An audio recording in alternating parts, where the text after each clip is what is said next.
that stream feature class, what is a probable unit that is used for a streams layer?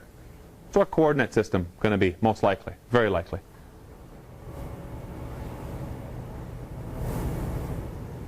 Think back to our projections and geographic reference systems we talked about weeks and weeks ago.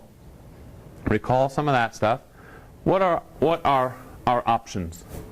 What most likely is going to be the coordinate system, the planar distance units for a streams feature class in Idaho?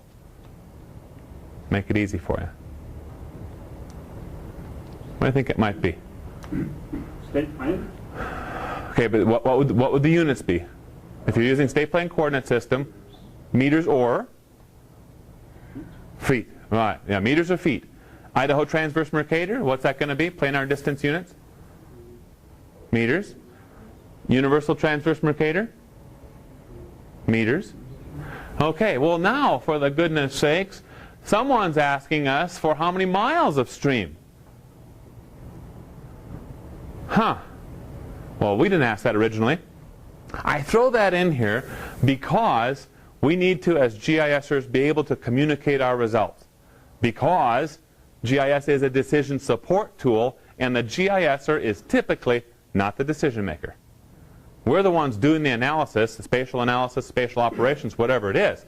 But we then have to communicate those answers. And if we tell someone you have 50,000 meters of stream that have been affected by this, they'll say, what? I don't know if that's a lot or a little. Right? Tell me how many miles there are. Tell me how many acres this thing burned. Not how many square meters or hectares. What's a hectare? I hear this all the time, right, when we come up with our answers to this stuff. So we have to be able to communicate that. How in the world would we come up with the answer for someone? Anyone know? Well, there's some supplemental tools that we can make use of. One is called the statistics tool in ArcGIS. Another one is calculate geometry. And another one is very, very powerful tool is the summary or summarize tool. Those are all tools that are available to us when we open up the attribute table. Click on a attribute or field name, right click on it, and this flyout menu will come up for us, and we can then do statistics, calculate geometry, summary, whatever, that sort of stuff. Here's a little demo. It's better work. Hey? Oh, glorious. So suppose we have just found all the rivers that are located within 500 meters of a recent fire, and that we want to determine the total number of miles of river potentially affected by debris flows and soil erosion events that may follow the fire. Here's how we do it. It walks you right through this. So we brought up that attribute table, right-clicked on the shape length, asked for statistics. And we get a sum of 94,000 meters. Are these units correct to address? Well, who knows? Maybe this is using planar distance of miles. We go into our metadata, take a look, spatial, look at the details there of the spatial components.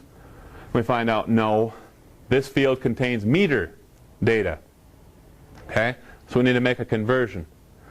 To solve this, here's what we're going to do. We're going to make a new field. We'll call it miles. We're going to say this thing should be double. See why we want to do double? We want to carry some decimal places. Then we're going to right-click on the new miles field. We're going to use calculate geometry. We're going to calculate geometry using the length topology option. Have it expressed in miles. Clicking off the screen here.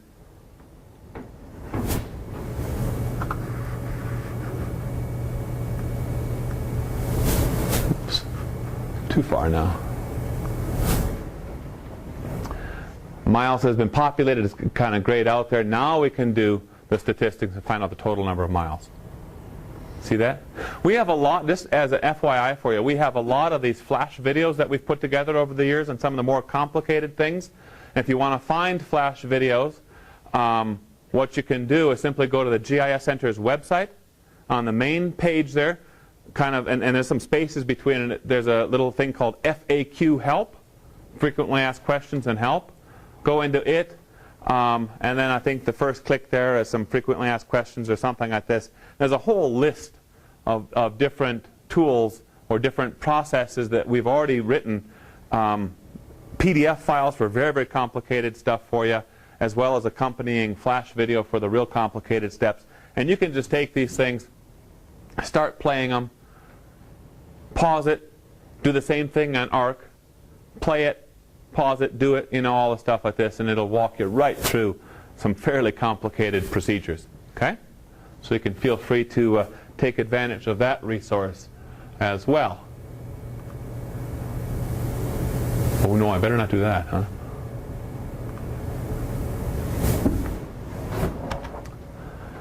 What are the problems with that analysis?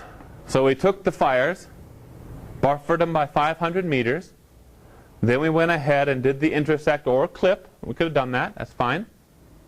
Then we did all the conversion to answer it in miles. Are there any problems with that? Is that the answer? That's rock solid answer?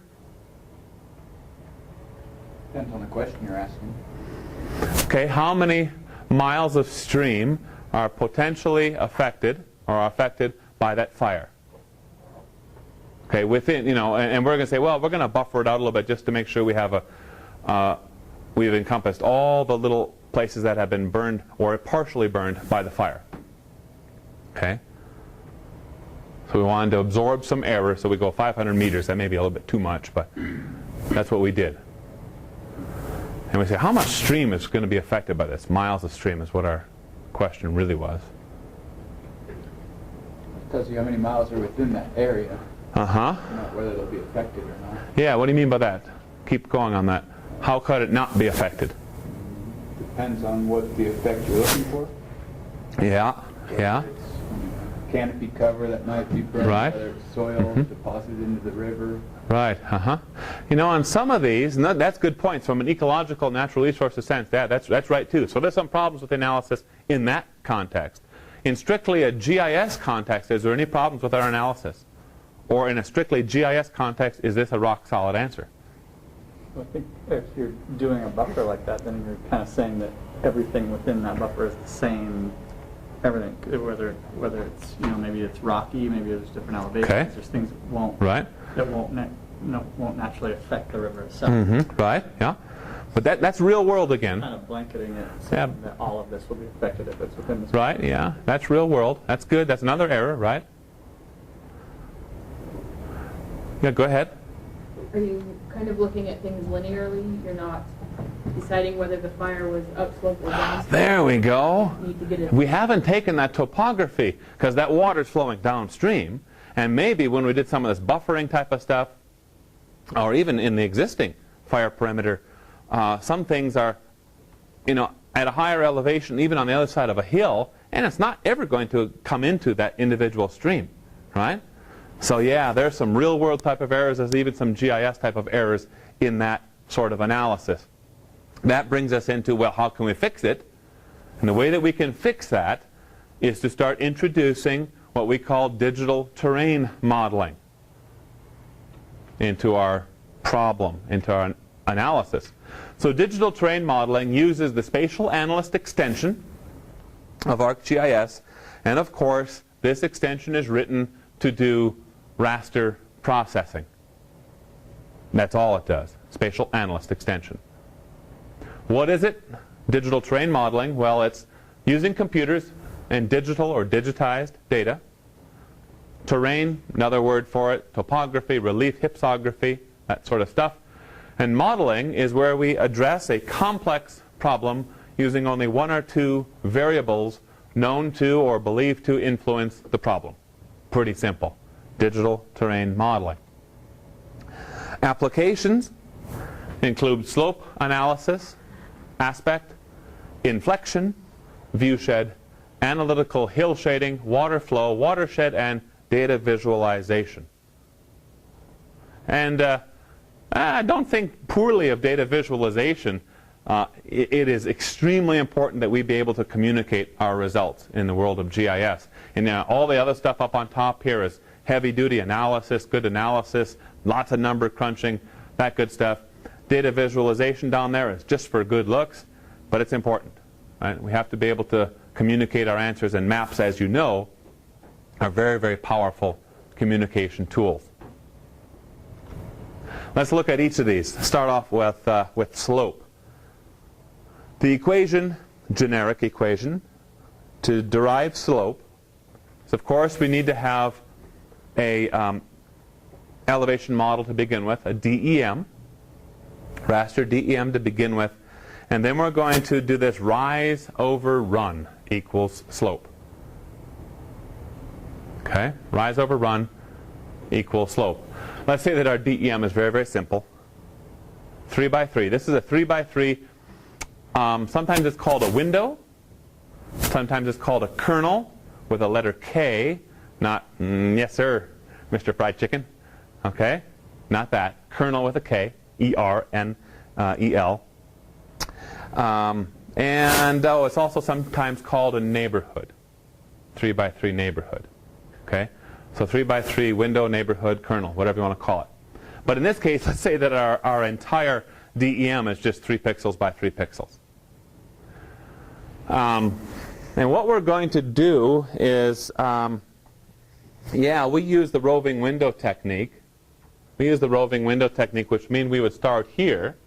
We'd move around this thing and calculate. But to do a slope calculation, we need to utilize the adjacent cells to make this calculation of rise over run.